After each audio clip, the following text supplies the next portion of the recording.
Aujourd'hui, je veux vous parler de mon setup de trading. Alors, c'est du trading, c'est de l'investissement, mais en gros, on va parler des choses essentielles qu'il faut. Parce que je pense que beaucoup de personnes s'imaginent tout de suite le truc avec 18 écrans, c'est pas nécessaire. Alors après, il y a des personnes qui vont faire du scalping, du court terme, mais même pour ça, je veux dire, pour un particulier, je veux dire, on n'a pas besoin de 36 000 écrans, et penser que un écran supplémentaire va vous permettre d'avoir une meilleure rentabilité, de devenir gagnant, c'est une erreur. Concentrez-vous déjà sur votre psychologie, c'est ça qui sera plus important que l'écran supplémentaire.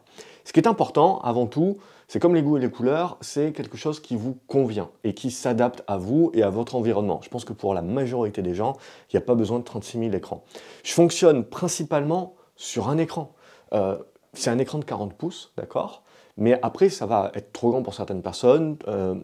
Mais pour moi, voilà, c'est du 5K sur 40 pouces. Et ça me permet une chose, c'est que je travaille avec 5 graphiques, 5 unités de temps en même temps. Ça me permet de tout afficher. Les unités de temps, ça me permet d'afficher mes listes, ça permet d'afficher les palmarès, ça permet d'afficher les screeners, les indicateurs, des choses qui me retournent, en fait des opportunités directement en temps réel et de vivre le marché. Mais ça, c'est parce que je vis le marché au quotidien.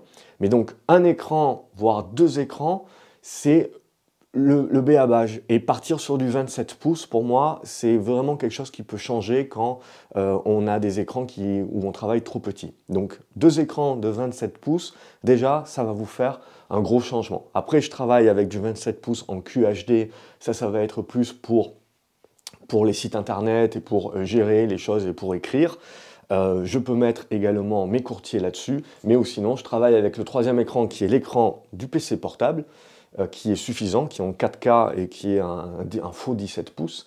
Mais l'idée, voilà, et ça c'est du Dell, l'idée c'est, voilà, je vais avoir mes courtiers qui sont là, donc je peux avoir mes fenêtres d'écran, différents navigateurs, mes fenêtres internet sur l'autre écran, et puis je travaille avec ProRealTime. Alors, je pourrais travailler avec TradingView, ça ne me changerait pas la vie tant que ça.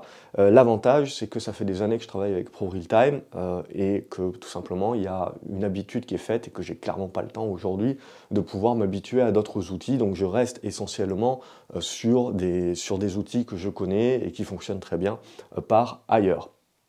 Ensuite, j'ai un bureau qui va se lever, il faut penser ergonomie, parce qu'on peut passer plusieurs heures devant notre écran, donc il faut penser ergonomie, c'est-à-dire que les écrans, prenez des écrans qui sont réglables, en hauteur, inclinaison, etc. Donc du 27 pouces, pour moi, c'est du minimum. Après, évidemment, dans les commentaires, vous pouvez partager ce que vous avez. Le bureau qui va s'élever tout seul, ça aussi c'est bien, ça permet quelques heures dans la journée de travailler debout, et ça c'est vraiment un plus.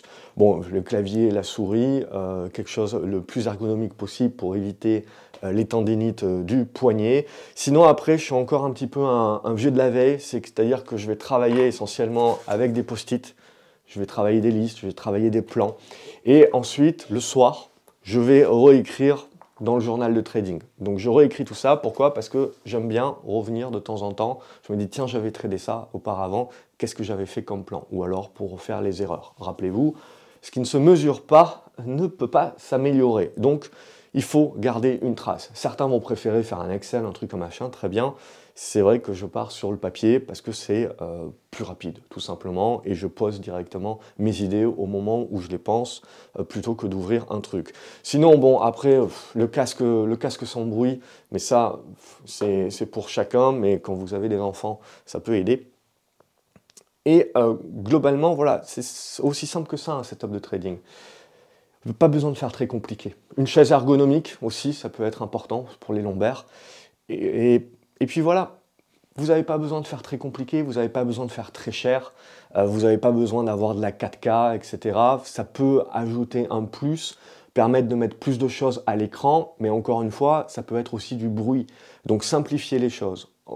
À titre personnel, j'ai 5 unités de temps affichées sur l'écran, mais je vais en recommander essentiellement 3. Pour l'investisseur particulier, c'est bien de regarder plusieurs unités de temps et c'est bien de les avoir sur le même écran à la limite parce que tout de suite, c'est plus rapide pour le coup d'œil plutôt que de transvaser sur l'écran. J'aime pas avoir des écrans en hauteur parce que je pense qu'à terme, c'est pas bon pour le coup. Donc je préfère travailler plutôt à l'horizontale. Après, voilà, encore une fois, ça c'est les goûts et les couleurs, c'est chacun qui verra. L'ordinateur portable, j'en ai deux d'ordinateurs portables. Vous pouvez travailler avec un ordinateur de bureau, mais dès qu'on commence à professionnaliser le truc, c'est-à-dire et à avoir plusieurs centaines de milliers d'euros sur un compte, c'est important de diversifier d'une part les courtiers, de diversifier les outils, de diversifier également l'ordinateur, d'avoir un ordinateur de backup. C'est ça qui est important, d'avoir une connexion Internet de backup, c'est-à-dire que j'ai une connexion Internet qui va être la fibre, j'ai une connexion Internet qui va être également une connexion, je ne sais pas si vous voyez, je suis devant, une connexion en 4, 5G par carte SIM. Il y a donc, et surtout pas le même opérateur que vous avez la fibre. Encore un troisième opérateur, on va partir et on prend des opérateurs qui ne se rachètent pas les réseaux entre eux. Donc on prend vraiment des opérateurs qui ont leur propre réseau pour les téléphones portables avec une 4 SIM intégrée, là encore avec un réseau différent qui permet éventuellement, s'il y a tout qui fout le camp, d'avoir peut-être quelque chose qui fonctionne pour au moins passer quelques ordres et éviter de se faire prendre par la police. Je travaille avec plusieurs cartes SIM également, de différents pays quand je suis en vadrouille. Donc j'essaye de travailler avec ça. Sinon, il y a Starlink aussi.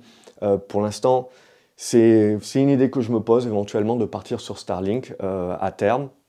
Mais là encore, Starlink ne serait qu'une possibilité qui remplacerait éventuellement la fibre ou mon réseau principal.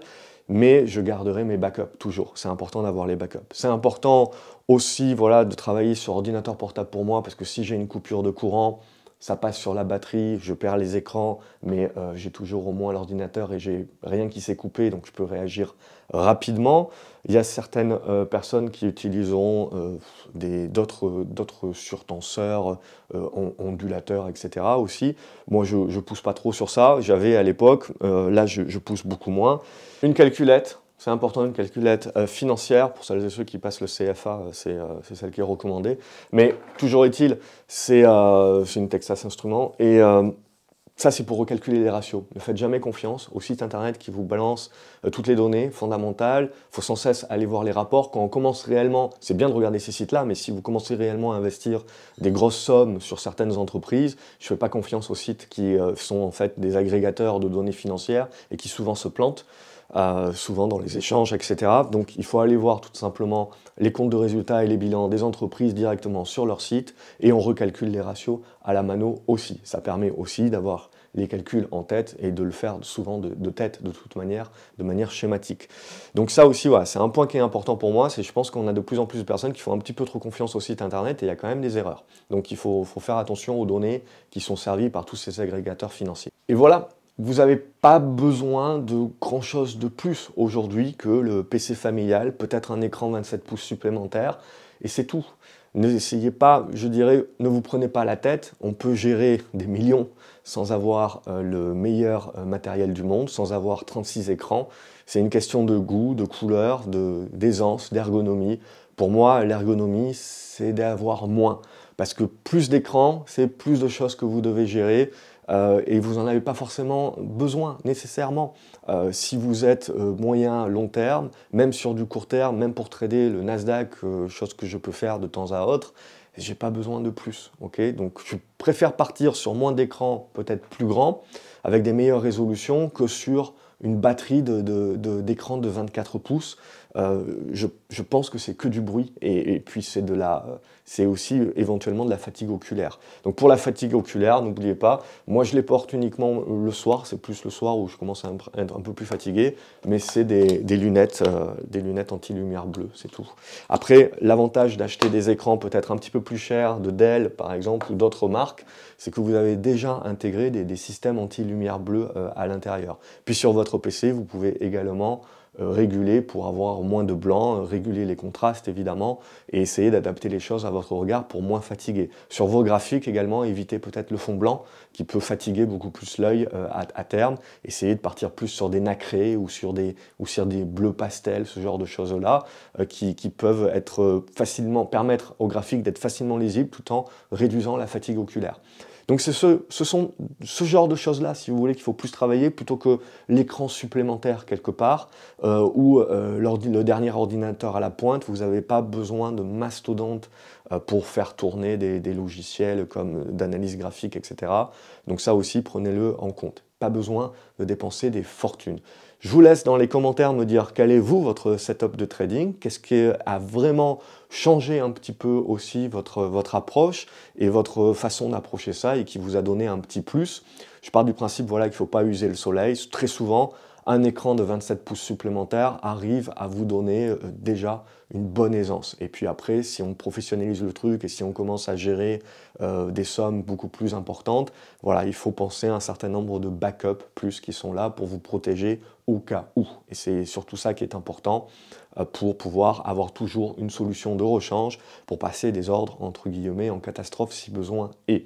Et cela aussi, il faut diversifier vos courtiers en bourse parce que beaucoup de courtiers en bourse sont pas chers, mais vous vous en rendrez compte. Pourquoi? Lorsqu'il y aura des afflux d'ordres sur les marchés, de la volatilité, que vous aurez vraiment besoin de passer un ordre, la plateforme sera plantée. Donc c'est important aussi de diversifier vos plateformes et d'accepter des fois de payer un petit peu plus cher une plateforme au niveau de vos transactions, mais parce que vous avez un service à côté. Et ça peut être aussi un service de passage d'ordre par téléphone sans surcoût qui vous permet voilà, d'avoir toujours là aussi un backup pour être toujours en capacité de passer des ordres.